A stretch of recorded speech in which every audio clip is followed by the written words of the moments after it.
नमोची आत्या वेद प्रतिपात्या जय जय स्वसंवेद्या आत्मरूपा. सर्वांना नमस्कार. काल आपण पाहिलं की महाराजांच्या आईने महाराजांना सांगितलं की गणू तू व्यवस्थित वागायला सुरुवात कर, मस्ती करू नकोस आणि तुझ्या ज्या तक्रारी येत आहेत त्या तक्रारी येऊ देऊ नकोस. आणि असं जर तू वागलास तर मी श्रीराम नामाची लाखोली वाहीन. आणि महाराज हे ऐकून खूप आनंदी होतात आणि महाराज आईला सांगतात की मी आजपासून नीट वागेन, परंतु तू खरंच जसे शब्द दिले आहेस तसे राम नामाची लाखोली मात्र जरूर वाहा. त्यानंतर महाराज खूप अंतर्मुख होतात आणि दिवसेंदिवस महाराजांची साधना तपस्या ही वाढू लागते. हे पाहून महाराजांचे आजोबा महाराजांचं लग्न करण्याचा निर्णय घेतात आणि महाराजांचं लग्न होतं. आणि महाराजांचं लग्न झाल्यानंतरच काही कालावधीमध्ये महाराजांचे आजोबा आणि आजी दोघांचंही निर्याण होते. आणि त्यानंतर मात्र महाराज पुन्हा गुरुशोधार्थ पुन्हा बाहेर पडतात. आणि इथे ह्यावेळी मात्र गुरुशोधार्थ बाहेर पडत असताना महाराज आईला सांगतात की आता आईला सांगून आईला विश्वासात घेऊन महाराज आईच्या परवानगीने बाहेर गुरुशोधार्थ बाहेर पडत आहेत. ह्याही अगोदर महाराजांनी प्रयत्न केला होता, परंतु तो असफल. लग्नाच्या आधी प्रयत्न केला होता, तो असफल झाला. लग्नानंतर मात्र महाराजांचे आजी आजोबा दोघंही हयात नव्हते. आणि त्यानंतर महाराजांचे वडीलसुद्धा खूप विरक्त राहू लागले. आणि महाराज ह्या संधीचा फायदा घेऊन महाराज आता पुन्हा आपल्या गुरूंच्या शोधात बाहेर पडलेले आहेत. आणि गुरूंच्या शोधात महाराजांनी पूर्णतः भारताची भ्रमंती केलेली आहे. कृष्णा आणि वारणा नदीच्या संगमाजवळ हरिपूर हे गाव आहे. तिथून एका स्त्री साध्वीला भेटून तिचे प्रथम महाराजांनी आशीर्वाद घेतले, तिच्याकडून विद्या संपादन केली. आणि तिथून महाराज नंतर मिरजेला, नंतर नाशिकला, त्यानंतर अक्कलकोटला, त्यानंतर काशी, त्यानंतर नैमिषारण्य, त्यानंतर माउंट आबू, राजस्थान, बंगाल, कलकत्ता, त्यानंतर हैदराबाद, अशा रीतीने महाराजांनी खूप मोठमोठ्या साधुसंतांची भेट घेतली. आणि प्रत्येक संतांनी महाराजांना खूप आशीर्वाद दिले आणि प्रत्येकाने महाराजांना त्यांच्याजवळ असलेली विद्या शिकवली. आणि नंतर मात्र महाराजांना सांगितलं आहे की तुझं काम हे आमच्याकडे नाही आहे.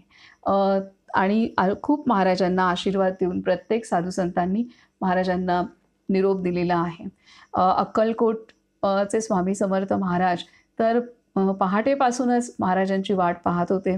त्याचप्रमाणे श्री माणिक प्रभूसुद्धा महाराजांची वाट पाहत होते. आणि सर्वात शेवटी रामकृष्णांची महाराजांना भेट झाली. त्यावेळेला रामकृष्णांनी सुद्धा महाराजांना मोठ्या प्रेमाने जवळ घेतलं आणि रामकृष्णांनी महाराजांना उपदेश केला की तू स्वतःचा खून कर, तू स्वतःला मारून टाक, असा उपदेश रामकृष्णांनी महाराजांना दिला. त्यानंतर महाराज दक्षिणेत हैदराबादला आलेले आहेत. आणि रामकृष्णांची भेट झाल्यानंतर आणि हैदराबादमध्ये महाराज एका नदीच्या काठी बसले होते. आणि तिथे बसलेले असताना महाराज सर्व विचार करत होते की आता आपण सर्व प्रदेश पालथा घातला, आता आपण दक्षिण प्रांतसुद्धा भारताचा पालथा घालूया आपल्या गुरूंच्या शोधार्थ. तितक्याच श्री स्वामी समर्थांच्या परंपरेतील श्री रामकृष्ण महाराजांच्या समोर प्रकट झाले आणि त्यांनी महाराजांना येहळेगाव इथे जायला सांगितलं आहे. आणि त्यांनी श्री तुकाराम चैतन्यांकडे जा असं महाराजांना त्यांनी उपदेश केला. आणि असा उपदेश केल्यानंतर अचानक प्रकट झालेले श्री रामकृष्ण संत हे अंतर्धान पावले. तर अशा रीतीने आता आपणाला महाराजांचे गुरु श्री तुकाराम चैतन्य यांच्या संदर्भात श्री तुकाराम चैतन्य कोण ह्या संदर्भात आता बाबा आपणाला सांगणार आहेत. आजचं संपूर्ण वाचन इथून पुढचं की श्री तुकाराम चैतन्य म्हणजेच तुकामाईंचं जीवन बालपणापासून ते त्यांच्या निर्याणापर्यंत असं संक्षेपात बाबांनी खूप सुंदर रीतीने तुकामाईंचा सुद्धा जीवन प्रवास इथे सांगितलेला आहे. आपण आता वाचूयात.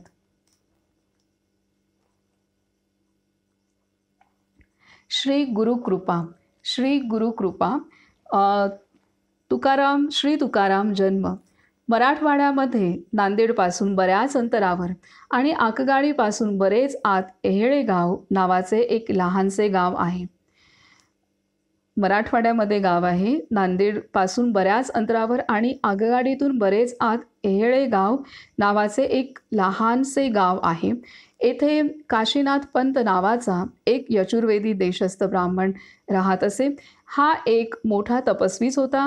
त्याची दिनचर्या उपनिषदांमध्ये वर्णन केलेल्या ऋषीप्रमाणे असून त्याने आपले जीवन यजन आणि याजन, अध्ययन आणि अध्यापन करण्यामध्ये घालवले. तो फार निस्पृह असल्यामुळे गावामध्ये त्याचे वजन असे. तो नदीवरून स्नान करून येऊ लागला म्हणजे आजूबाजूचे लोक उठून उभे राहत. काशीनाथ पंताने आजन्म कोणाकडून दान घेतले नाही किंवा खोटे भाषण केले नाही. स्वतःची जी जमीन होती त्यावर त्याचा उदरनिर्वाह उत्तम होत होता. तो नुसता कर्मठ ब्राह्मण नव्हता, त्याला योगाचीही चांगली माहिती होती व रोज 2-3 तास तो ध्यान लावून बसे. त्याच्या बायकोचे नाव पार्वती. लग्न होऊन 10-15 वर्षे झाली तरी मूलबाळ झाले नाही, म्हणून पार्वतीबाईने तपश्चर्या आरंभली. तिने दिवसातून 3 वेळा स्नान, उपास तापास आणि जप करावा. दत्त अवधूत हे तिचे आराध्य दैवत होते. 3 वर्षेपर्यंत अशी उपासना झाल्यावर एक दिवस ती दुपारी जप करीत बसली असता तिचा डोळा लागला. तेव्हा तिच्या कानात कुणी शब्द सांगितले की बाई, तुझे कष्ट पुरे झाले. मी दत्त अंशरूपाने तुझ्या पोटी येणार आहे. बाई, तुझे कष्ट पुरे झाले. मी दत्त अंशरूपाने तुझ्या पोटी येणार आहे. काही काळ लोटल्यानंतर पार्वतीला दिवस राहिले आणि शके 1734च्या फाल्गुन वद्य पंचमीस अर्थात मार्च 1813 तिच्या पोटी एक बालक जन्मास आले. तर हे तुकामाईंचे माता पिता की जे अत्यंत तपस्वी असे तुकामाईंचे माता पिता होते. पुढे सांगतात की बालपण आणि गुरुकृपा. बालपण आणि गुरुकृपा. या बालकाचे डोळे फार तेजस्वी असून तो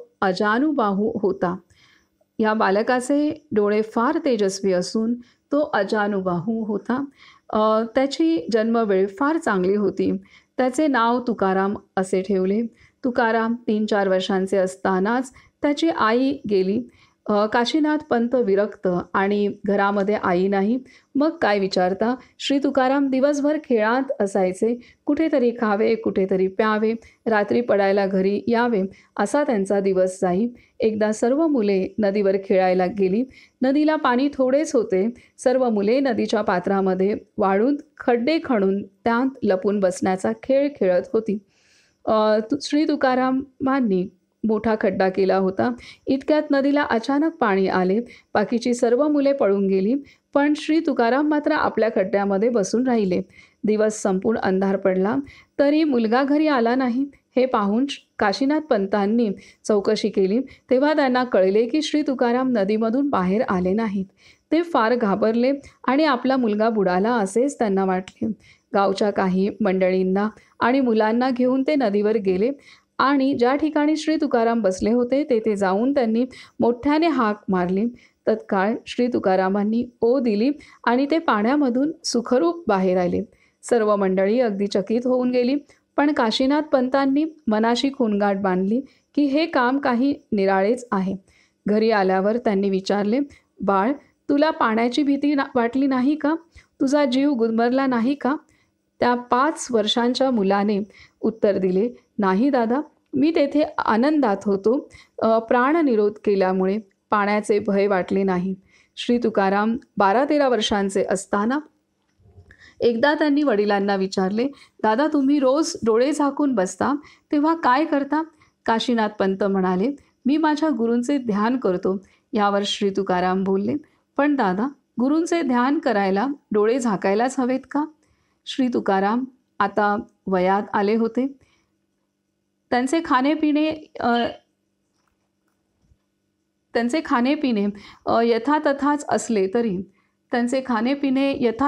असले तरी शरीर चांगले धष्टपुष्ट आणि कांतिमान असे. त्यांची शेते करणारा जो धनगर होता त्याच्यावर त्याचे प्रेम असून तोही यांना साधू मानित असे. त्याच्या घरी जाऊन पुष्कळ वेळा हे कांदा भाकरी खात व चिलीम पीत असत. यांची बाह्य राहणी फार अस्ताव्यस्त असल्यामुळे लोक यांना वेडा तुका असे म्हणत. कारण श्रद्धाहीन, अपवित्र व लबाड माणसांना श्री तुकाराम शिव्या देऊन हाकलून लावीत. परंतु ज्याचे अंतःकरण शुद्ध आहे अशा माणसाशी त्यांचे भाषण फार मार्मिक व अर्थपूर्ण असे. एहळे गावापासून थोड्या अंतरावर उमरखेड नावाचे गाव आहे. तिथे चिन्मयानंद नावाचे एक फार मोठे सत्पुरुष राहत असत. एकदा पंढरपूरची यात्रा संपून ते परत आपल्या गावी जात होते. वाटेमध्ये एहळे गावी ते उतरले. नित्याप्रमाणे ते पहाटे उठून नदीवर स्नानाला गेले. 4-4:30 वाजण्याची वेळ होती आणि थंडी पण कडाक्याची पडलेली. अशावेळी नदीकाठी कोणीतरी मनुष्य बसलेला त्यांना आढळला. त्यांनी स्नान केले व आपली संध्या आटोपली. एवढ्यात थोडे दिसू लागले होते. ते काठावर आले आणि त्या बसलेल्या माणसाकडे त्यांनी लक्ष दिले. 5 मिनिटांनी त्या माणसाने डोळे उघडले व दोघांची दृष्टादृष्ट झाली. दोघांच्याही नेत्रांमधून पाणी वाहू लागले. चिन्मयानंद पुढे झाले व त्यांनी श्री तुकारामांच्या डोक्यावर हात ठेवला आणि श्री तुकाराम चैतन्य असे त्यांचे नाव ठेवले आणि आता माझे इथले काम झाले असे म्हणून त्याच दिवशी उमरखेडास निघून गेले. सद्गुरूंचा अनुग्रह झाल्यानंतर श्री तुकारामांच्या अंगी परमहंस वृत्ती बांधली. त्यांची गुरुपरंपरा अशी: आदिनाथ, मच्छिंद्रनाथ, गोरखनाथ, मुक्तावटेश्वर, चक्रपाणी, विमला चांगदेव, जनार्दन नरहरी, विश्वेश, केशवराज, बोपया हरिदास, कान्ह्या, सदानंद, कृष्ण श्यामसुंदर, प्रल्हाद, नागबा, एकनाथ, विठ्ठल किंकर, चिन्मयानंद, श्री तुकाराम चैतन्य. या परंपरेमध्ये योग आणि भक्ती यांचा समन्वय आढळतो. चिन्मयानंदांचे आणखी 2 अधिकारी शिष्य त्या काळी त्याच प्रांतात होते. एक गोचरस्वामी आणि दुसरे रावसाहेब शेवाळकर. पहिले संन्यासी असून उमरखेडासच गुरुच्या समाधी सन्निध राहिले. दुसरे गृहस्थाश्रमी असून कळमनुरी येथे भजन व अन्नदान या निमित्ताने परमार्थाचा प्रसार करीत राहिले. हे दोघेही श्री तुकामाईंना दादा म्हणत व आपल्या गुरुच्या खालोखाल मान देत. या तिघांमधील परस्पर प्रेम फार अलौकिक होते. तर इथे तुकामाईंचा जन्म सांगितलेला आहे. तुकामाईंचं गाव हे एहेळ गाव हे मराठवाड्यात आहे आणि त्यांचे आई वडील अत्यंत भक्तिपूर्ण अंतःकरणाचे साधू संन्यस्त तपस्वी असे होते आणि त्यांची साधना, त्यांच्या आईची पण साधना त्या दत्तांच्या भक्त होत्या आणि त्यांच्या तपस्येचं फळ त्यांना 10-15 वर्ष मूलबाळ नव्हतं, परंतु 3 वर्ष त्यांनी दत्तांची कठोर तपश्चर्या केली आणि त्याला प्रसन्न होऊन त्यांना दृष्टांतही झाला की दत्त अंशरूपाने त्यांच्या पोटी जन्माला येतील आणि मग तुकामाईंचा जन्म झालेला आहे. आणि तुकामाईंचा जन्म झाल्यानंतर 2-3 वर्षातच त्यांची आई त्यांचं निर्याण होतं आणि त्यानंतर मात्र तुकामाईंचे वडील अधिकच विरक्त होतात आणि वडील असे विरक्त आणि घरी आई नाही, तर तुकामाई कुठेही जेवायच्या, मुलांबरोबर खेळायच्या आणि दिवसभर ते इथे-तिथे अ, अ, फिरायचे, साधन करायचे आणि असंच मुलांबरोबर खेळायचे आणि रात्री झोपायला घरी जायचे. अशा पद्धतीने ते त्यांचं जीवन होतं.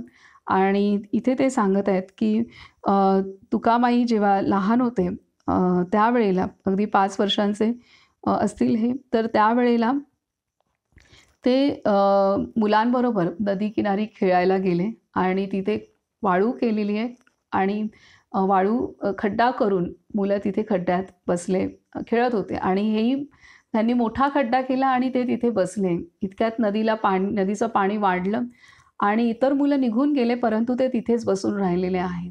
इतर मुलं घाबरून उठून निघून गेले, खेळ सोडून निघून गेले, परंतु तुकामाई काही संध्याकाळपर्यंत घरी आली नाही आणि त्यामुळे मग वडील शोध घेऊ लागले. तर मुलांसोबत वडील नदीच्या किनारी येत आहेत आणि तिथे तुकामाईंना हाक मारल्यानंतर तुकामाई खड्ड्यातून बाहेर येत आहेत आणि तेव्हा वडिलांनी प्रश्न विचारल्यावर की पाण्याची भीती वाटत नाही का? तर तुकामाई सांगतायत की श्वासावरती प्राणनिरोध केला, म्हणजे श्वासावरती नियंत्रण केलं तर केल्यामुळे पाण्याचे भय वाटले नाही. तर अशी ही तुकामाई जन्मताच ती योगी होती आणि योगिनीच बालमूर्ती ती होती. आणि त्यानंतर तुकामाई नदीकाठी साधना करण्यास जात होते आणि इथं त्यांनी सांगितलेलं आहे की त्यांना गावातले इतर लोक वेडा तुका असं म्हणत होते. कारण ते कोणाला जवळ येऊ देत नव्हते. जे स्वार्थी आणि कपटी अशा मनाचे असतील त्यांना तुकामाई आपल्या जवळ येऊ द्यायचे नाही आणि त्यामुळे त्यांना वेडा तुका असं ते कसेही राहत होते.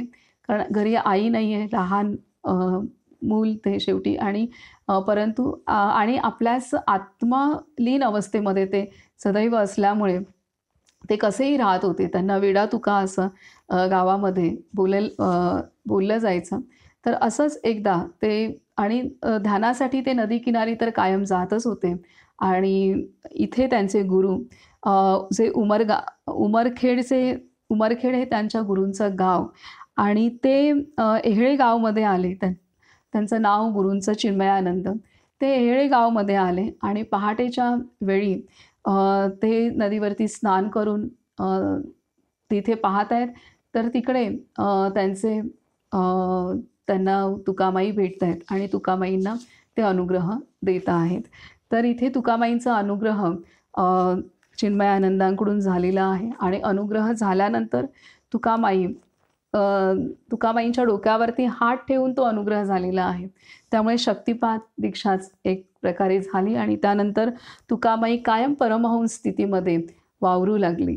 तर अशा रीतीने तुकामाईंना अनुग्रह झालेला आहे तुकामाईंच्या जीवनामध्ये. आता पुढे सांगतायत श्री तुकारामांचा लोकसंग्रह. श्री तुकारामांचा लोकसंग्रह. श्री तुकारामांना संत चिन्मयानंदांचा अनुग्रह झाला हे कळल्यावर अनेक लोक दर्शनास येऊ लागले. लोक त्यांना तुकामाय म्हणत आणि आपले दुःख सांगत हळूहळू तुकामाईच्या मागे लोक इतके लागले की त्यांना स्नानाला, भोजनाला किंवा निजायलाही फुरसत मिळेना. पहिल्याने तुकामाईंनी रागाचा आव आणावा, शिवा घालाव्या, अभद्र बोलावे, हाकलून द्यावे, तरी लोक सोडीनात व येऊन पाय घट्ट धरीत. तेव्हा मात्र ते जंगलात पळून जाऊ लागले. तुकामाई म्हणत, अरे जो येतो तो आपल्या प्रपंचासाठी. मला बरे नाही, माझ्या बायकोला बरे नाही, मला मूलबाळ नाही, मला पैसा मिळत नाही, हे ऐकून माझे कान किटले. या गोष्टींशिवाय जगात दुसरे काही नाहीच का? तुकामाई अत्यंत निस्पृह होते, जरा उग्र पण होते. ते जरा उग्र पण होते.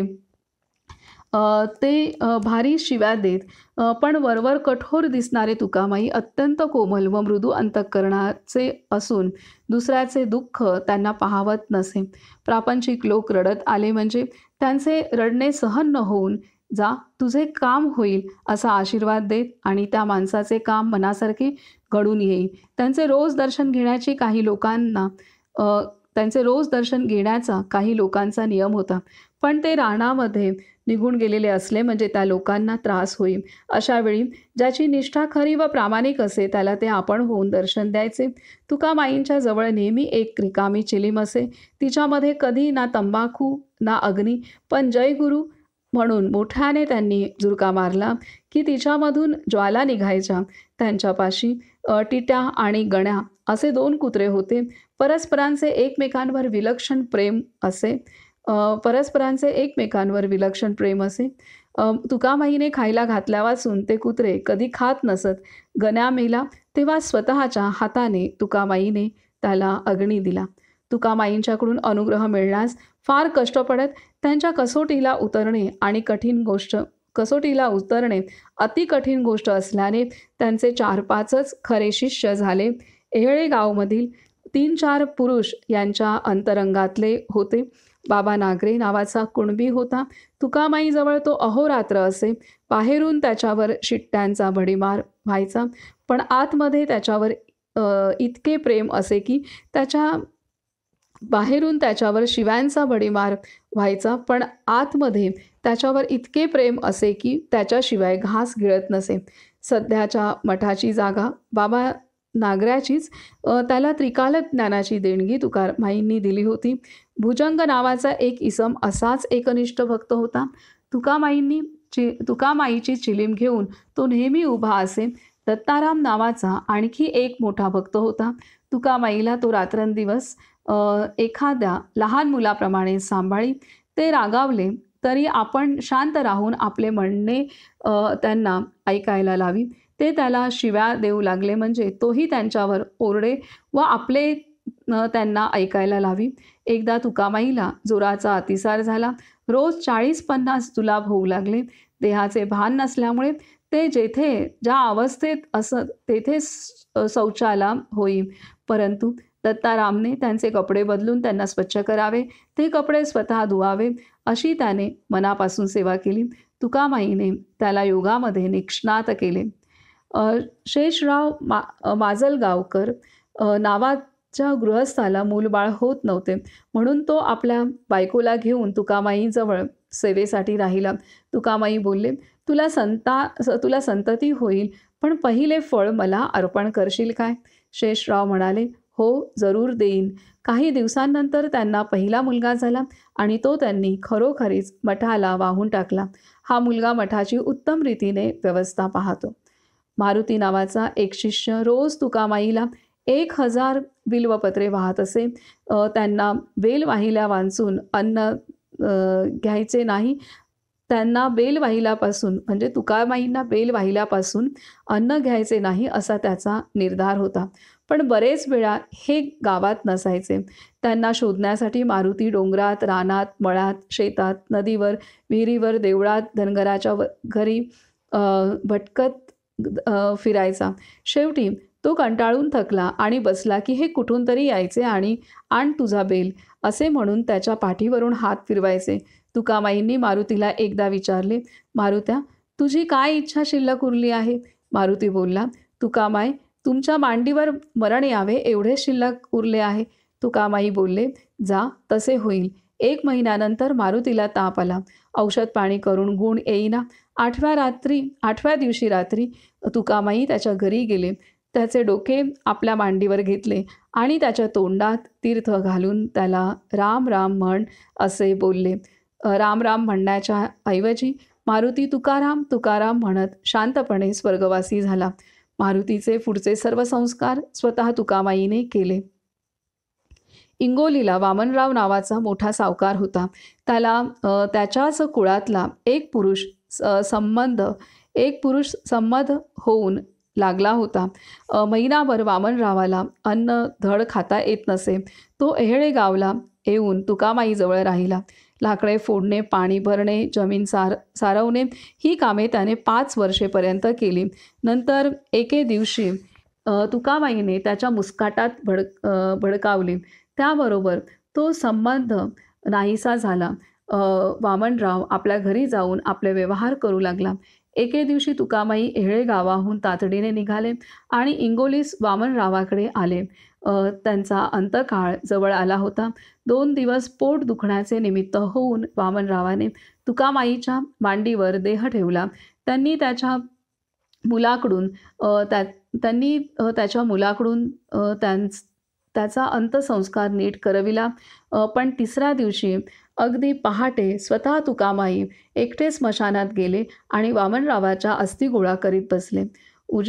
उजाडल्यावर मंडळी स्मशानात येऊन पाहतात तो गुरुने शिष्याच्या अस्थी गोळा केलेल्या दिसल्या. त्यांच्या प्रेमाचे सर्वांना फार कौतुक वाटले. येहळे गावचे देवीचे देऊळ आणि मठाचे विस्तीर्ण माळवद याच वामनरावाने बांधलेले आहे.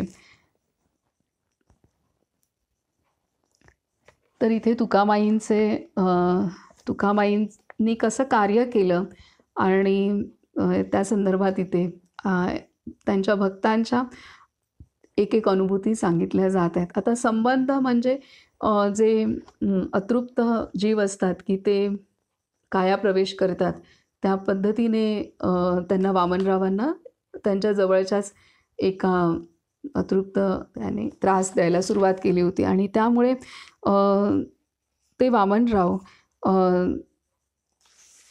तुकामाईंकडे येऊन राहिले होते. 5 वर्ष राहिले ते त्यांच्याकडे आणि त्यांनी मुस्काटात मारली तुकामाईंनी जोरदार. तेव्हा ते संबंध पण मुक्त झाले त्यांना ते सोडून गेले. वामनरावांच्या देहाला सोडून ते मुक्त झाले, म्हणजे त्यांना गती प्राप्त झाली त्या अतृप्त जीवाला सुद्धा. तर असे हे वामनराव आणि त्यांनी हे सर्वच जे भक्त आहेत त्यांनी तुकामाईंवरती खूप प्रेम केलं. त्यांना तुकामाईंनी सुद्धा त्यांच्या संसारातल्या अडचणीत त्यांना निवारण केल्या आणि त्यांना भक्तीला पण लावलं आणि ह्या भक्तांनी आपलं योगदान ह्या भक्ती प्रचाराच्या कार्यातही दिलेलं आहे. पुढे सांगतात की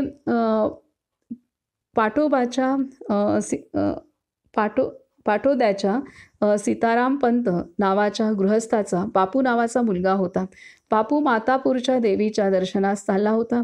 जाताना त्याने तुकामाईचे नाव ऐकले, तेव्हा तो त्यांच्या दर्शनास गेला. त्यांना पाहिल्यावर बापूच्या मनाचे समाधान झाले आणि त्याने त्यांचा अनुग्रह घेतला. त्याला सेवेसाठी येहळे गावी राहण्याची परवानगी मिळाली. तो रोज लाकडे फोडी, पाणी भरी, उष्टी काढी, देवपूजा करी आणि शिवाय तुकामाईचे पाय दाबून दे. बापूने कितीही वेळ पाय दाबले तरी तुकामाई पुरे म्हणत नसत, म्हणून त्याला नेहमी जागरणे होत. याशिवाय त्याला 2-2 दिवस उपास पडे, कारण त्याला मठात अन्न द्यायचे नाही आणि बाहेर भिक्षा मागून द्यायची नाही.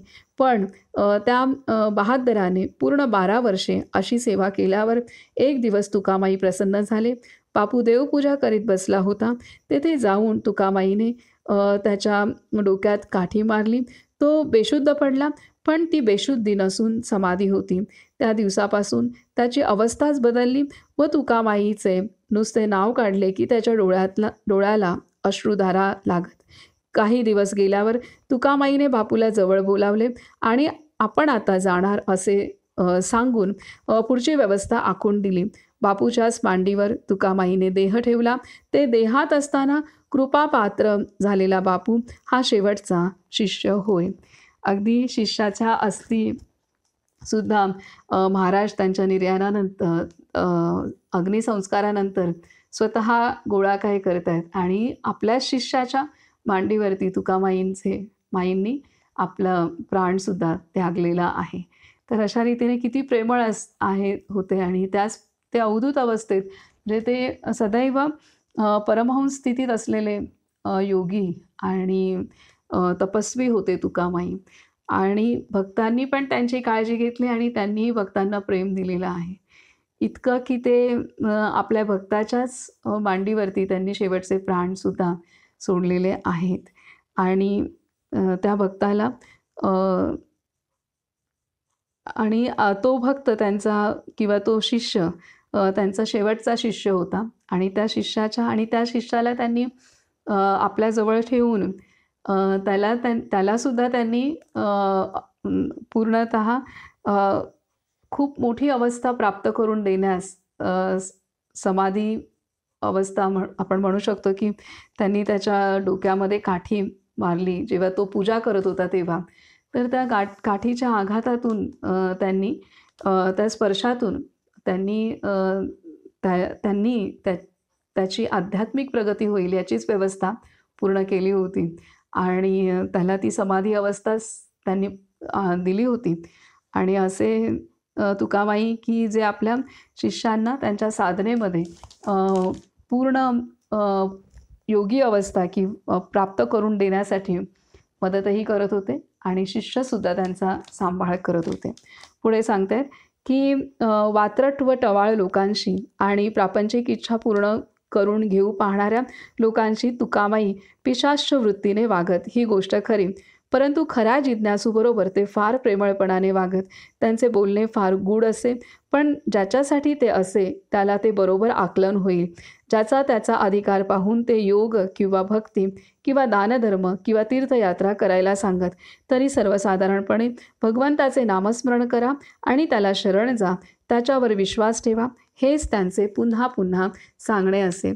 त्यांना डोंगाची फार चीड असून माणसाने अंतराकडे खरे लक्ष पुरवावे असे ते म्हणत. नाम आणि संत सेवा करावी म्हणजे सर्व साधते. नाम आणि संत सेवा करावी म्हणजे सर्व साधते, हेच बहुधा सर्वांना उपदेश म्हणून ते सांगत असत. तुकामाईंचे चमत्कार. तुकारामांचे चमत्कार. एका वर्षी सूर्यग्रहण आले. सकाळी 11 वाजता पर्वकाळ होता. तुकामाई हेळेगावला होते. ग्रहणाच्या निमित्ताने घरीच मंडळी दर्शनाला आली होती आणि सर्वजण संभाषण करीत होते. इतक्यात तुकामाईने विचारले, किती वाजले रे? मारुती म्हणाला, आता 10 वाजले आहेत. तुकामाई म्हणाले, अरे आज गंगास्नान करायला पाहिजे, हा मोठा पर्वकाळ आहे. लोक बोलले, आज गंगास्नान आता अशक्य आहे. येथून नांदेड 16 कोस आहे आणि घोडा देखील एका तासात तेथे पोहोचू शकणार नाही. तुकामाई पुन्हा म्हणाले, ते काही असो मी तर जाणार. माझ्याबरोबर कोणी येत आहे का? तेथे इतकी माणसे जमली होती, पण त्यांपैकी प्रत्येक जण जायला नाकबूल झाला. शेवटी 2घे जण तयार झाले.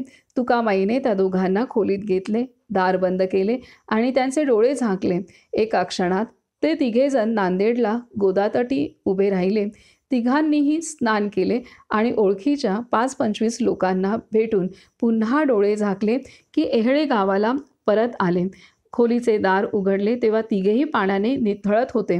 तेव्हा इतर सर्वांना आपण न गेल्याबद्दल वाईट वाटले. चिन्मयानंदांचे गुरु म्हणजे तुकामाईंचे आजे गुरु विठ्ठल किंकर यांची समाधी पुसद येथे आहे. चिन्मयानंदांचे गुरु म्हणजे तुकामाईचे आजे गुरु विठ्ठल किंकर यांची समाधी पुसद येथे आहे. त्यांचे दर्शन घ्यावे म्हणून तुकामाई एकदा पुसद गावी आले.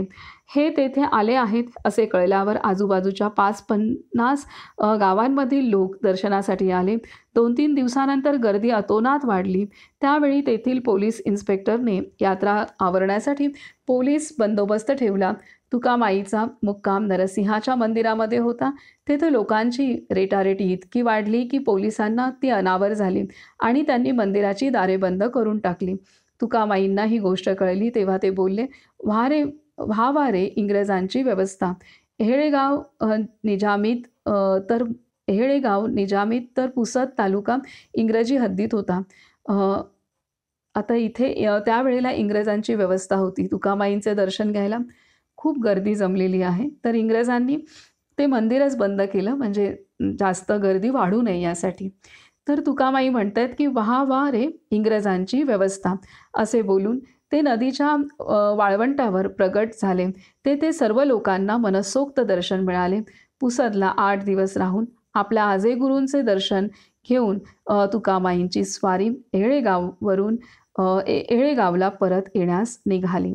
तर आता इथे तुकामाईंचे गुरु चिन्मयानंद आणि चिन्मयानंदचे उमरखेड इथं त्यांचं गाव होतं आणि चिन्मयानंदांचे गुरु हे विठ्ठल किंकर आणि त्यांची समाधी पुसद इथे आहे. तर ही पुसदमधली घटना आहे आणि ही पुसदमधली घटना आहे. इथे सुद्धा मंदिर जरी बंद केलं तरीसुद्धा बंद मंदिर असताना ही तुकामाई हे बाहेर इथे नदी किनारी आलेले आहेत आणि तिथे मग मोकळ्या मैदानात त्यांनी आपल्या भक्तांना दर्शन देण्यास सुरुवात केलेली आहे. तर इथे आपण जे 4 अवस्थांमधून आपले सर्व संत गेलेले आहेत आणि त्यांनी पूर्णतः परब्रह्मस्वरूप अवस्था प्राप्त केली आहे. तर ती अवस्था प्राप्त केली असल्यामुळे जसा भगवंत सर्व व्यापक, सर्व शक्तिमान, सर्वज्ञ असतो, त्याचप्रमाणे आपले संत असतात. त्यामुळे त्यांना जिथे पाहिजे, जेव्हा पाहिजे तेव्हा ते प्रकट होऊ शकतात आणि जे आवश्यक आहे ते कार्य ते देहात असतानाही आणि देहात देह सोडल्यानंतर सूक्ष्म देहाने सुद्धा ते करण्यास समर्थ असतात. हे इथे तसं त्याच पद्धतीची उदाहरणं आपल्याला तुकामाईंच्या जीवनात पण दिसत आहेत. तर हे त्यांनी साधलेली अवस्था आहे, जी त्यांनी साधनेच्या बळावरती प्राप्त केलेली आहे आणि ती अवस्थाच कार्य करते. त्यामुळे आपल्याला बघताना ते चमत्कार वाटतात, परंतु त्यांनी ते त्यांच्या तपाने आणि तपाच्या आधारे ते सर्व सामर्थ्य प्राप्त करून घेतलेलं असतं. हे इथे आहे. आता पुढे सांगतात की एकदा गोचर स्वामी काशी यात्रेला निघाले. जाण्याच्या अगोदर आपण तुकामाईंना भेटावे असा विचार करून ते कुठे आहेत याची स्वामींनी चौकशी केली. ते तुपेगावला गेले आहेत असे समजल्यावरून स्वामी तेथे गेले आणि गावच्या पाटलाला तुकामाईंबद्दल विचारले. पाटील म्हणाला, त्यांचे काय सांगावे, आज येतील, उद्या येतील किंवा 8 दिवसांनी येतील. इथे आले आहेत एवढे खरे. स्वामी बोलले, इथे आले आहेत एवढे खरे. स्वामी बोलले, काही हरकत नाही, मी स्नानाला जातो. इतक्यामध्ये तुकामाई आले तर मी इथे आलो आहे असे त्यांना सांग आणि त्यांना एका खोलीमध्ये कोंडून ठेव. असे सांगून स्वामी स्नान करायला निघून गेले आणि 15च मिनिटांनी तुकामाई येऊन पाटलांच्या समोर हसत हसत उभे राहिले. पाटलाने झटदिशी त्यांचा हात धरला, त्यांना देवळात नेले आणि बाहेरून कडी लावून पाटील स्वतः गोचर स्वामींना कळविण्यास निघून गेला.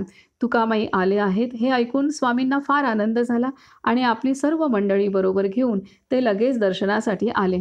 देवळाचे दार उघडून पाहतात तर आत तुकामाई नाहीत. स्वामींनी पाटलाकडे बघितले. पाटील म्हणाला, अहो, आत्ता अर्ध्या तासापूर्वी मी माझ्या हाताने त्यांना इथे कोंडून घातले, ते नाहीसे झाले, त्याला मी काय करू. नंतर गावात व गावाबाहेर मंडळींनी पुष्कळ शोध केला, पण तुकामाईंचा पत्ता नाही. या प्रकाराने स्वामी उदास होऊन उमरखेडला परत जायला निघाले. 2 मैल चालून गेल्यावर एका उसाच्या मळ्यात तुकामाईंची स्वारी दिसली. मळ्यांतूनच ते ओरडले, अरे जोगड्या चल इकडे आता भेटू. अरे जोगड्या चल इकडे आता भेटू ये. स्वामींना फार आनंद झाला आणि ते मळ्यामध्ये शिरले. तुकामाई पुढे आणि स्वामी मागे असे बराच वेळ मळ्याच्या चिखलात चालल्यावर स्वामी थकून खाली बसले आणि त्यांच्या डोळ्यात पाणी आले. हे पाहिल्याबरोबर तुकामाई धावतच आले आणि स्वामींना अगदी कडकडून भेटले. स्वामी बोलले, काही झाले तरी आता मी तुम्हाला सोडणार नाही, माझ्याबरोबर आलेच पाहिजे. असे म्हणून गोचर स्वामींनी आपल्या हातांनी तुकामाईंना धरले आणि उमरखेडला नेले. गोचर स्वामी हे तुकामाईंचे गुरुबंधू होते आणि तुकामाईंना गोचर स्वामी आणि दुसरे गुरुबंधू दादा असे म्हणायचे. हे गोचर स्वामीसुद्धा खूप उच्च कोटीचे स्वामी चिन्मयानंदांचे शिष्य होते. तर इथे तुकामाईंनी चं सामर्थ्यसुद्धा इथे दिसून येतं आहे आणि थोडीशी आपल्या गुरुबंधूंची त्यांनी एक आपण म्हणू शकतो की गुरुबंधूंना भेट देण्यासाठी थोडं आतुर केलं अजून असं वागून ही गोष्ट आहे. आता पुढे सांगतायत कारण त्यांनी गोचर स्वामींनी सांगितलं होतं ना, तुकामाई आले की त्यांना तू बंद करून ठेव. तर आता बंद करून ठेवल्या तरी ते बंद होणारे नाही आहेत. हे सुद्धा त्यांचं कोणी अशा सिद्धांना कोंडून नाही ठेवू शकत हे या घटनेतनं सिद्ध होते आणि त्यांची इच्छा असेल तेव्हाच आणि ते भेट देतात सर्वांना. इच्छा नसेल तर ते अगदी आपल्या समोर असतील तरी आपल्याला दिसणार नाहीत अशी व्यवस्था पण ते करू शकतात. तर हे आहे. पुढे सांगतात की एका एकादशीला तुकामाई उमरखेडला होते. एका एकादशीला तुकामाई उमरखेडला होते. रात्री गोचर स्वामी स्वतः कीर्तनाला उभे राहिल्याने सर्व मंडळी श्रवणास बसली होती. काही वेळाने तुकामाई श्रोत्यांमध्ये जाऊन बसले. 10-15 मिनिटानंतर माझी चिलीम कुठे आहे असे ओरडून ते बाहेर आले. त्यांच्या मागोमाग काही मंडळी आली, पण ते एकदम अंधारात नाहीसे झाले. लोकांनी पुष्कळ शोध केला, परंतु ते सापडले नाहीत. दुसऱ्या दिवशी द्वादशीसाठी स्वयंपाक लवकर तयार झाला आणि गोचर स्वामींनी त्यांना शोधण्यास माणसे पाठवली. लोक इकडे तिकडे शोधित असता स्वारी गावच्या वेशीमध्ये बसलेली आढळली. रात्री आपण कुठे गेला होता असे विचारल्यावर तुकामाई बोलले, अरे काल एकादशी ना, मी पंढरीला विठ्ठलाच्या दर्शनाला जाऊन आलो आणि अमका भेटला तमका भेटला अशी 5-10 ओळखीच्या वारकऱ्यांची नावे सांगितली. एक जण म्हणाला, तुम्ही पंढरीला गेला होता हे खरे कशावरून? त्यावर त्यांनी उत्तर दिले, वारकरी परत येतील तेव्हा खरे कळेल. 15 दिवसांनी वारकरी परत आल्यावर त्यांना विचारले असता ते म्हणाले, होय, एकादशीला रात्री तुकामाई पंढरीस विठोबाच्या देवळात दिसले व आम्ही सर्वांनी त्यांना नमस्कार केला. वराडकडचा राहणारा बाजीराव कोपरेकर या नावाचा एक इसम आपल्या बायकोला घेऊन तुकामाईच्या दर्शनाला आला. त्याला मूलबाळ नव्हते. तो पाया पडल्याबरोबर तुकामाईंनी सारखी शिव्यांची सरबत्ती सुरू केली. त्याला व त्याच्या बायकोला जेवायला घालून त्याच दिवशी हाकलून दिले. 1 वर्षानंतर त्याला मूल झाले. बारशाचे दिवशी त्या बाईने मनापासून प्रार्थना केली आणि तुकामाईला हाक मारली. लगेच स्वारी हजर झाली. लगेच स्वारी हजर झाली. माझा वाटा दे असे म्हणून थोडे अन्न तोंडाला लावले. त्या मुलाला मांडीवर घेऊन अंगारा लावला आणि देवाला विसरू नका असे सांगून जसे अचानक आले तसेच निघून गेले. स्मर्तुगामी. संत आपले स्मर्तुगामी असतात. आपण आठवण केली तर ते आपली उपस्थिती दाखवतात, प्रत्यक्ष उपस्थितही राहतात. ही घटना सांगते. पुढे सांगतात की मंगळूरकर नावाचा एक पटवारी होता. त्याचा एकुलता एक मुलगा शंकर क्षयरोगाने फार आजारी होता. औरंगाबाद येथील हवा या रोगाला चांगली म्हणून त्या मुलाला बापाने काही दिवस तेथे ठेवला. परंतु प्रकृतीत फरक पडेना आणि वैद्याने हात टेकले. आपल्या घरी मरण आलेले बरे असा विचार करून बापाने शंकरला डोणगावावरून सिरपूरला आणले. सिरपुरात त्यांचा मुक्काम तुकामाईंच्या मठात होता. एके दिवशी शंकरचा रोग शेवटच्या अवस्थेला पोचला आणि त्याला घोंगडीवर काढून सर्व मंडळी त्याच्या मृत्यूची वाट पाहत बसली. अशा असहाय्य अवस्थेमध्ये शंकरने मनातल्या मनात तुकामाईंचा धावा केला. त्याला जरा गुंगे आल्यासारखे झाले आणि तुकामाई दिसले. बाळ, घाबरू नकोस, तुला आता बरे वाटेल असे बोलून तुकामाईने आपली चिलीम त्याच्या तोंडाला लावली आणि तेवढ्यात तो शुद्धीवर आला. त्याने डोळे उघडून बघितले तर आईबाप रडत आहेत असे दिसले. आपण आता मरत नाही असे आईबापांना सांगून तुकामाईंनी आपल्याला कसे अभय दिले याचे वर्णन त्याने केले. शंकर हळूहळू बरा झाला आणि नंतर सर्वजण येहळेगावला तुकामाईंच्या दर्शनाला गेले. पाया पडल्यावर तुकामाईंनी शंकरला चिलिमीची आठवण दिली. तर इथे बेशुद्धावस्थेत शेवटच्या घटिकामध्ये असलेल्या ह्या लहान मुलाने तुकामाईंची आठवण केली आणि तुकामाईंनी त्याला त्या अवस्थेतनं बाहेर काढून जीवदान दिलं, प्रत्यक्ष जीवदान दिलेलं आहे. आणि ती चिलीम त्यांनी तोंडाला त्याच्या लावलेली आहे आणि त्याचं जे काही होतं शारीरिक यातना भोग, त्यातनं तो मुक्त झाला त्या चिलिमीच्या स्पर्शाने.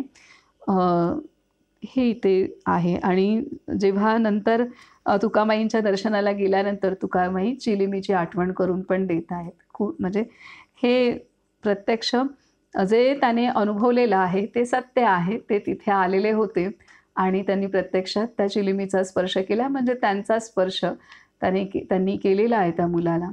तर ह्या मुलाला पण ती खूण अजून श्रद्धा आणि अजून पक्क होतं जेव्हा अशी समोरून खूण पण सांगितली जाते त्यावेळेला ती आलेली अनुभूती ही सत्य अनुभूती आहे ह्याची खात्री अजून पक्की होते.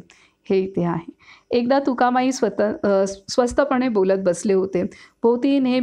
भोवती चांगली नेहमीच्या परिचयांची 5-50 मंडळी होती. बोलण्यावरून बोलणे निघून अरण्याच्या आणि हिंस्र पशूंच्या गोष्टी निघाल्या. तुकामाई सहज बोलले, जंगलातील जनावरे फार उग्र असतात. जो खरा निर्भय असतो तोच त्यांना तोंड देऊ शकतो. यावर एक जण म्हणाला, महाराज, आपण जवळ असल्यावर आम्ही मुळीच घाबरणार नाही. या त्याच्या म्हणण्याला इतर काही जणांनी साथ दिली. हे बोलणे संपते न संपते तोच तुकामाई जेथे बसले होते तेथे ते नाहीसे होऊन एक मोठा वाघ बसलेला दिसला. मग मंडळींची त्रेधा काय विचारता सगळे लोक ताबडतोब पळून गेले. देशमुख, त्याची बायको आणि दत्ताराम असे तिघे मात्र बसून राहिले. 5 मिनिटांनी वाघ नाहीसा होऊन तुकामाई पुन्हा बसलेले होते. तेव्हा ते बोलले, प्रत्येक जण म्हणतो तुमच्यावर माझी निष्ठा आहे. खरी निष्ठा इतकी सोपी नाही. हे समजून प्रत्येकाने ती वाढवण्याचा अभ्यास करावा. तर इथे निष्ठा आपण बोलतो, पण प्रत्यक्षात प्रसंग आल्यानंतर ती निष्ठा तो प्रसंगच ठरवतो आपली निष्ठा किती कोणत्या पातळीवरची आहे, त्यात किती वाढ केली पाहिजे हे प्रसंगच ठरवतो. तर इथे ह्या प्रसंगातून तुकामाईंनी तो संदेश पण दिलेला आहे की प्रत्येकजण म्हणतो तुमच्यावर माझी निष्ठा आहे. खरी निष्ठा इतकी सोपी नाही. हे समजून प्रत्येकाने ती वाढवण्याचा अभ्यास करावा. पुढे सांगतायत की तुकामाई एकदा नदीकाठी बसले होते. समोरून एक घोडा चालला होता. त्याच्यावर नवरा बायको दोघेजण बसले होते. जवळ बसलेला मारुती सहज बोलला, तुकामाई, माणसाला समाधी लावता येते, पण या प्राण्यांना येते का? समाधी लावता येते, पण या प्राण्यांना येते का? तुकामाई म्हणाले, अरे त्याला काय हरकत आहे? तुकामाईंनी त्या घोड्याकडे बघून हर हर हर असे शब्द उच्चारले. त्याबरोबर तो घोडा, तो नवरा आणि ती बायको तिघेही डोळे झाकून स्तब्ध झाले. 2-3 तास गेल्यावर तुकामाईंनी नुसते जा म्हटल्याबरोबर ते घोडे चालू लागले. तर ही सिद्धी आहे आणि ह्या सिद्धीच्या आधारे त्यांनी घोड्याला आणि घोड्यावरती नवरा बायको त्या तिघांनाही समाधी लागली आहे. त्या अवस्थेत त्यांना घेऊन गेले. तुकामाईंच्या केवळ हर हर हर ह्या शब्दप्रयोग केला. ह्या शब्दातनं जी स्पंदनं किंवा ह्या शब्दातनं जी शक्ती प्रसारित झाली असेल त्या घोड्याच्या अंतःकरणात, घोड्यावर बसलेला त्या पती पत्नीमध्ये, त्या आधारे ते समाधी अवस्थेत गेले. म्हणजे तो घोडाही समाधी अवस्थेत जाऊ शकतो हे प्रत्यक्ष तुकामाईंनी दाखवलं. पुढे सांगतात की उमरखेड येथे स्वामी चिन्मयानंद यांची समाधी आहे. तेथे चैत्रामध्ये कृष्ण एकादशीपासून 5 दिवस मोठा उत्सव होत असतो. उत्सवामध्ये वेदशास्त्र पठन, भजन, कीर्तन, नामस्मरण वगैरे अहर्निश चालू असतात. एका वर्षी तुकामाई उत्सवामध्ये उमरखेडला गेले. दुपारी 12 वाजण्याची वेळ असून सर्व ब्राह्मण मंडळी जेवण्यासाठी पानांवर बसली होती. येथील सर्व व्यवस्था गोचर स्वामी स्वतः जातीने पाहत असल्याने तुकामाई आलेले पाहून त्यांना फार आनंद झाला. स्वामींनी साष्टांग नमस्कार घातला आणि भोजनास चलण्याची त्यांना विनंती केली. इतकेच नव्हे तर हाताला धरून पंक्तीतल्या एका पानावर तुकामाईंना आणून बसवले. तुकामाई पंक्तीमध्ये बसल्याबरोबर सर्व ब्राह्मणांनी निषेध प्रकट केला आणि ते पानांवरून उठू लागले.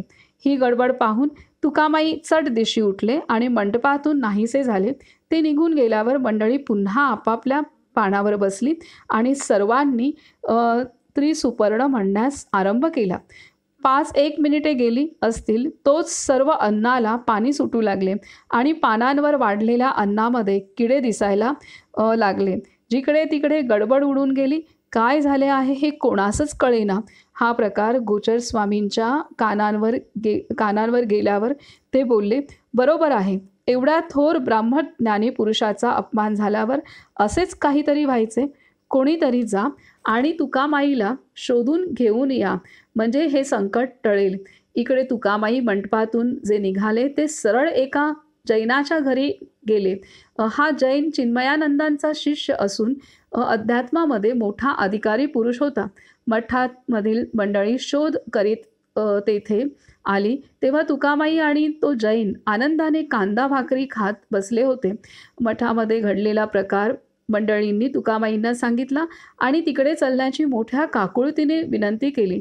तुकामाई त्यांच्याबरोबर मंडपात आले आणि सरळ गुरुच्या समाधीपाशी जाऊन तेथे त्यांनी साष्टांग नमस्कार घातला. तेव्हा त्यांच्या डोळ्यांना अश्रू धारा लागल्या. गोचर स्वामी जवळच उभे होते. त्यांच्याकडे पाहून तुकामाई म्हणाले, अरे, हे उत्सवाचे ढोंग कशाला माजवले आहेस? समाधीचे तीर्थ सर्व अन्नावर शिंपडण्यास सांगून ते जसे आले तसे भरकन निघून गेले. अन्नावर तीर्थ शिंपडल्यावर ते पूर्ववत झाले आणि सर्वांची जेवणे झाली. आता इथे तुकामाईंचा अपमान झाला नाही, त्या आपल्या गुरूंच्या समाधीस्थानी स्थळी तर तुकामाईंचा अपमान झाला आणि तुकामाई पंक्तीला बसतायत तर इतर मंडळींना, ब्राह्मण मंडळींना ते रुचलं नाही आणि त्यामुळे त्यांच्यात कुजबूज निर्माण झाली. तितक्यात तुकामाई स्वतःच उठून गेले आणि मग ते तिथे अन्नाला पाणी सुटू लागलं आणि त्या अन्नामध्ये सर्व किडे दिसायला लागलेले आहेत. अन्नात किडे दिसायला लागलेत. किती परिस्थिती खराब झाली असेल ते. आणि त्यामुळे सर्वत्र एकदम गोंधळून गेली माणसं आणि दृश्य पाहून घाबरून गेली. तेव्हा मग गोचर स्वामी, जे तुकामाईंचेच गुरुबंधू, त्यांनी तुकामाईंना बोलवण्यास सांगितले. तुकामाई आल्यानंतर हा प्रकार ऐकल्यानंतर तुकामाई तातडीने येत आहेत आणि येऊन गुरूंच्या समाधीवरती दर्शन घेत नमस्कार करतायत, नतमस्तक होत आहेत आणि तुकामाईंच्या डोळ्यामध्ये घळाघळा अश्रू वाहत आहेत. म्हणजे त्या गुरूंना आपल्या शिष्याचा असा केलेला अपमान त्या स्थानाला गुरूंना सहन झालेला नव्हता. त्याचा निषेध त्या स्थानी झालेला होता. तुकामाईंनी काही स्वतः त्यामध्ये खूप मनाने काही केलं असेल असं नाही आहे, तर त्या क्षेत्री आपल्या शिष्याचा, एवढा आत्मसाक्षात्कारी शिष्याचा झालेला जो अपमान आहे त्याचं फळ म्हणून ती घटना तिथं घडली आणि त्यामुळे तुकामाईंच्या डोळ्यात घळाघळा पाणी आलेलं आहे की किती मोठी गोष्ट आहे ही. आणि त्यांनी तीर्थ शिंपडायला सांगून अन्नावरती ते अन्न पूर्ववत पण झालेलं आहे. आणि अशी खूप मोठी घटना इथे आणि खूप विलक्षण घटना इथे सांगितलेली आहे. एकदा तुकामाईकडे येणारी काही मंडळी आषाढीसाठी पंढरपूरला जायला निघाली, परंतु पूर्णा नदीला पूर आल्याने त्यांना अडकून पडावे लागले. हदगाव तालुक्यात करोडी गावाजवळ नदीला उतार आहे असे कळल्यावरून ती मंडळी करोडीला गेली. तेथे एक जुनी पण चांगली नाव माणसांची ने-आण करीत होती. त्या नावेमध्ये सर्व माणसे बसली आणि नावाड्याने इकडचा किनारा सोडला. नाव नदीच्या मध्याहून थोडी पुढे गेली असेल इतक्यात तिला खाली भोग पडले आणि पाणी जोराने आत शिरू लागले. नावेतील सर्वजणांच्या तोंडचे पाणी पळाले. आता आपण आता बुडणार अशी सर्वांची खात्री झाली आणि तीरावरचे लोक देखील असहाय्यपणे पाहत उभे राहिले. या रडारडीमध्ये एकाच्या डोक्यात असा विचार आला की आपण जर आता खात्रीने बुडणार तर मग रडत बसण्यापेक्षा तुकामाईचे नाव घेत तरी मरू. त्याने लगेच श्री तुकाराम जय तुकाराम असा जयघोष सुरू केला. त्याच्याबरोबर इतर सर्वांनीही भजन करण्यास आरंभ केला. नाव पाण्यातून तिरपी चालली होती, पण पाण्याचा एक मोठा लोंढा अतिशय जोराने येऊन तिच्यावर आदळला आणि त्या झटक्याने ती तीराकडे ढकलली गेली. त्याबरोबर तीरावरच्या लोकांनी तिला सुखरूपपणे खेचून घेतले. नदीवर ज्यावेळी हा प्रकार घडत होता त्यावेळी तुकामाई देवीच्या देवळात बसलेले होते. मंडळींशी बोलता बोलताच त्यांचे सर्व कपडे एकदम ओलेचिंब झाले. असे होण्याचे कारण विचारता तुकामाई म्हणाले, थांबा, संध्याकाळी कळेल. यात्रेकरू मंडळी संध्याकाळी एहळेगावला आली आणि त्यांनी झालेला प्रकार तुकामाईंना सांगितला. तेव्हा सर्वांना पटले की तुकामाईंनीच नाव नदीतून पार केली. तुकामाईंनीच नाव नदीतून पार केली. तर अशा रीतीने तुकामाईंचा जन्म, तुकामाईंचे आईवडील कसे तपस्वी होते आणि त्या अशा तपस्वी माता पित्यांच्या पोटी तुकामाई जन्माला आलेले आहेत. ते प्रत्यक्ष दत्ताचा अंश हा तुकामाईंच्या रूपामध्ये ह्या पृथ्वीवरती साकारलेला आहे. आणि तुकामाईंचं बालपण सांगितलेलं आहे. तुकामाईंना चैतन्य त्यांच्या गुरूंनी कसं, चिन्मयानंदांनी कसं अनुग्रह दिला तेही त्यांनी सांगितलेलं, ते आपल्याला बाबांनी सांगितलं. आणि अनुग्रहानंतर तुकामाई पूर्ण परमहंस स्थितीमध्ये कायम वावरत होते. आणि त्यानंतर तुकामाईंचे तुकामाई असे लोकसंग्रह करणारे नव्हते, ठराविक शिष्यच तुकामाईंनी त्यांच्या जीवनात निर्माण केले. आणि त्या सर्व शिष्यांना सुद्धा तुकामाईंनी खूप उच्च अवस्थेला घेऊन जाण्यासाठी त्यांनी मदत केलेली आहे.